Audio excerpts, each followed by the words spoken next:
une sorte de tempête qui s'est abattue sur moi, ma famille, mon environnement professionnel. Tout ça, un homme, Manuel Valls, le ministre de l'Intérieur aujourd'hui.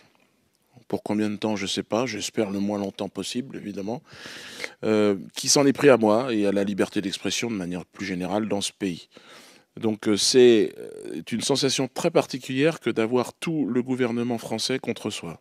Il a utilisé tous les moyens en sa possession, tous les moyens de l'administration pour eh bien, me bloquer dans mon exercice professionnel, c'est-à-dire me bloquer par le biais d'une circulaire interdisant ou proposant au préfet d'interdire mon spectacle partout en tournée. Nous, on a fait un recours auprès du tribunal administratif qui nous a donné raison, mais il y a eu appel du gouvernement et c'est donc le Conseil d'État qui a tranché et qui a donc interdit mon spectacle. Donc j'ai changé de spectacle, j'en ai fait un nouveau, puis je suis reparti en tournée.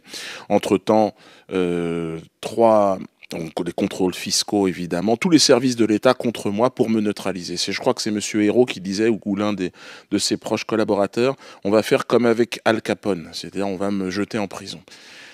C'est une période où je me suis aperçu des contours de la démocratie. Aujourd'hui, j'ai été seul face à un gouvernement, j'ai été lynché en place publique, comme on lynchait les nègres du temps de l'esclavagisme.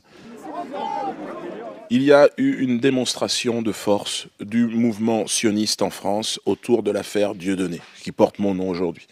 La triple décision du Conseil d'État que d'interdire un spectacle humoristique en France est une première en France, mais pas seulement en France, mais en Europe. Le lobby sioniste a voulu, par cette démonstration de force, décourager toute personne qui s'en prendrait, à un moment donné, dans un sketch ou une chanson, à la politique d'Israël. Toute critique d'Israël est associée à de l'antisémitisme. Je ne suis pas antisémite, bien évidemment. Alors, il faudrait définir ce que c'est que l'antisémite. Ce serait une haine exceptionnelle envers les juifs. Je sais qu'il y a beaucoup de juifs qui ne sont pas sionistes, d'ailleurs. Donc, antisioniste et antisémite sont deux termes que les sionistes veulent rattacher systématiquement, mais bon, que je ne fais pas, personnellement. Alors, le geste de la quenelle, c'est un geste humoristique au départ, c'est un geste d'émancipation. Là, c'est un geste qui se veut anti-système, qui se veut une sorte de bras d'honneur à ce système politique et ce système sioniste, puisque le sionisme occupe aujourd'hui une place importante dans le pouvoir français. Donc, critiquer le pouvoir, critiquer le maître esclavagiste, c'est aussi évidemment critiquer le sionisme. Et ce geste-là, c'est un geste d'esclave qui se regarde et qui rêve d'émancipation. Les prochaines élections municipales s'annoncent très difficiles, très risquées pour le Parti socialiste, et notamment dans ces quartiers où apparemment je serais relativement populaire. Donc c'était vraiment se tirer une balle dans le pied que, en tant que gouvernement socialiste, tout d'un coup organiser la censure dans le pays, et qui plus est le lynchage de nègres en place publique.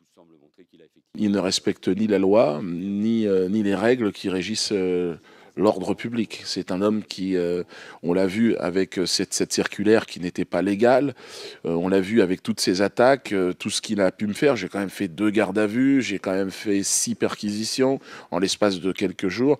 Donc il est clair qu'il utilise tous les moyens à sa disposition, donc les moyens de l'État, pour abattre un homme. Et ça, c'est vrai que ça prouve non seulement le manque de panache, le manque d'honneur de ce type d'individu, mais la vulgarité et puis la situation dans laquelle il se trouve, il la mérite bien. Et je suis très content d'ailleurs et j'espère qu'aux prochaines élections, il fera partie de l'eau du bain. Je suis debout, effectivement, plus populaire que jamais. Et puis lui ressort très affaibli de ce face-à-face.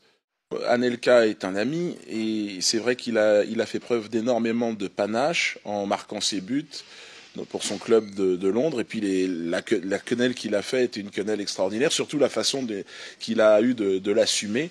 C'est un geste évidemment qui n'est pas antisémite, je vais le répéter encore 20 fois. C'est un geste qui... c'est un geste d'émancipation, de panache.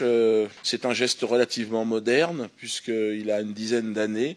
il a été imaginé par un humoriste, moi-même, et chacun se l'est approprié. Alors les sportifs, souvent ce geste vient ponctuer un geste technique, une réalisation exceptionnelle, une course parfaite, ouais, ou un but. Je pense que beaucoup sont des descendants d'esclaves et je pense qu'ils font aussi ce geste au regard du passé, de leur histoire. Et c'est de dire aux esclavagistes, c'est terminé, quoi.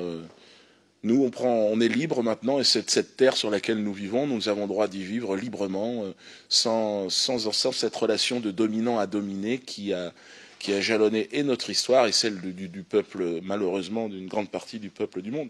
Et je pense que ça, c'est un geste qui est très pacifiste. C'est-à-dire qu'à aucun moment, les gens qui font ça se battent ou non, ils ont toujours le sourire aux lèvres.